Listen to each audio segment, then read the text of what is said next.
Okay, so let's get chatty. This is my first body art video that I'm posting on YouTube.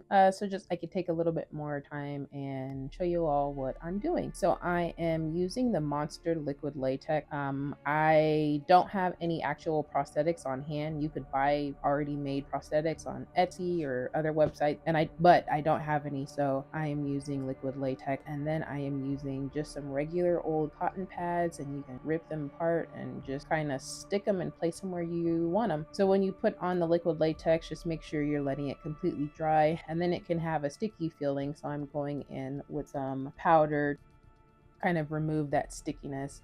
And then I am going in with various green colors to create the base of the color of the zombie skin.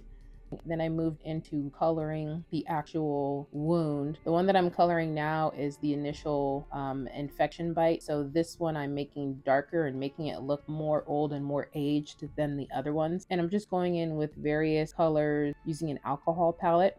Like this video and consider subscribing to my channel. The base that I'm going in with the teeth. And a lot of this is just going back and forth between colors, moving from one area to another. I try not to spend too much time in one area because it's important to take a step back and kind of look at your work. So I just go in between different areas, taking my time. And now I'm going in and just doing some contouring.